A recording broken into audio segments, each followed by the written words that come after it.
بلو لایټ زمونږ د سترګو دپاره انتهایي ډېر زیات خطرناک د نور چې کومې شعاګانې دي په دې کې هم بلو لایټ شته. که چېرته موږ نور ته مخامخ ګورو که نه نو دا زموږ سترګې خرابوي. اوس دغه بلو لایټ صرف د لمر په شعاګانو کې نه دی. دا بلو لایټ کوم موبایل چې موږ استعمالوو، کوم سکرین چې استعمالوو، کوم لیپټاپ استعمالوو، کوم کمپیوټر استعمالوو، په دې سکرین کې هم بلو لایټ موجود دی.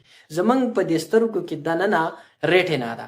په هغه ریټینا کې دننه فوټو ریسپټر سیلز دي. کله چې دا بلو لایټ زموږ سترګو باندې د ډېر وخت لپاره ولګي، هغه فوټو ریسپټر سیلز چې دي هغه خرابوي، هغه کیل کوي. نو دا زموږ د سترګو دپاره انتهایي ډېر زیات خطرناک دی. کوم خلک چې موبایل ډېر زیات استعمالوي، ډېر زیات چانس دی چې دته د سترګو مسلې راشي، د نظر مسلې دې ته راشي. اوس دا د یو سړی نه وایي چې ګنې یاره ما خو 10 کاله موبایل استعمال کړو زما سترګې خراب نه شولې. نه، د دې په سترګو باندې خامخا اثر شته دی. ګوره تاسو وګورئ نن سبا د خلکو نظر ولې کم دی. پخوا چې به د خلکو عمر سیوا شو نو چېرته به د یو نیم کس نظر کم شو. نن سبا د هر نوجوان نظر کم دی. هر نوجوان په کم عمر کې چشمې لګولې دي. دا ولې؟ په دې کې یو غټ سبب چې دی هغه د موبایل سکرین دی، دا بلو لایټ دی. دا زموږ په ریټینا کې فوټو ریسپټر سیلز دي، هغه کیل کی ډیمیج کی، نو بیا موږ ته د نظر مسلې راشي.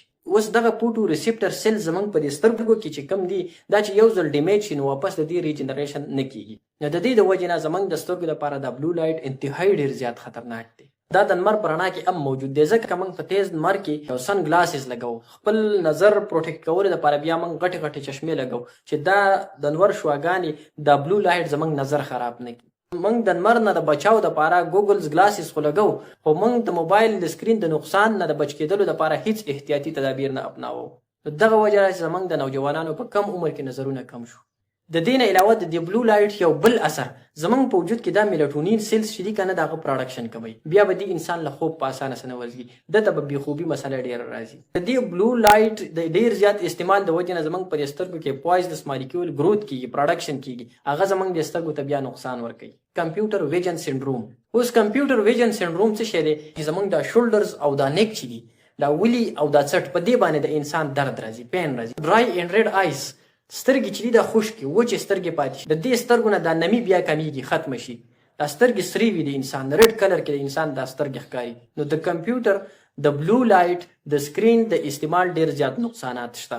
اوس دا خبره چې د دې دومره زیات نقصانات دي، نو د دې نه به موږ بچاو څنګه کوو؟ موږ له کم احتیاطي تدابیر اپناول پکار دي چې د هغه د وجې نه موږ ته دا قسم مسلې رانشي. نو په هغه کې اول نمبر خبره دا ده چې مینیمم یوز اف موبایل، مینیمم یوز اف سکرین.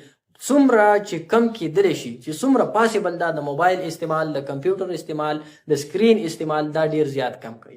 چې څومره تاسو د موبایل استعمال، د سکرین استعمال کم کوو، هغومره به د بلو لایټ ستاسو په سترګو باندې کم پرېوځي. اولنۍ خبره دا شوه چې موږ د موبایل د سکرین استعمال کم کړو. دویمه خبره دا ده کله چې موږ موبایل استعمالوو نو پکار دا ده چې موږ بلینکینګ سیوا کوو. ګوره کله چې موږ موبایل استعمالوو، موږ په دې موبایل کې دا سترګې بالکل ورخښې کړي، دې موبایل ته دننه ګورو، دا سترګې مو ورته داسې راویستلي. نو د دې د وجې نه موږ بیا دومره په دې موبایل کې دا سترګې ورخښې شي چې دا بلینکینګ بیا نه کوي. بلینکینګ مطلب دا سترګې پټول او کلاوهل، دا بیا انسان کم کوي. نو دا انسان ته غټ نقصان ورکوي. کله چې موږ موبایل استعمالوو نو چې موږ بلینکینګ خامخا کوو. کله چې موږ موبایل استعمالوو دا به سترګو ته موږ ډېر زیات نږدې نه نیسو. کله چې دا موږ سترګو ته ډېر زیات نږدې نیسو نو دا به زموږ سترګې خرابوي. پکار دا ده چې د دې موږ څه نه څه ډسټنس وساتو، دا د سترګو نه جدا ونیسو داسې ځان ته چې کله زموږ د سترګو او د موبایل په منځ کې فاصله وي نو دا به بیا ډېر زیات نقصان موږ ته نه راکوي. د دې نه علاوه یو بل تدبیر د احتیاط دپاره دا دی چې موږ برایټنس کم وساتو. د موبایل چې کم سکرین برایټنس دی، کومه رڼا ده، د کم لایټ چې دی موږ ته راولي، دا موږ کم سے کم وساتو. د موبایل برایټنس چې کله ډېر زیات سیوا شي نو دا بیا سترګې خرابوي.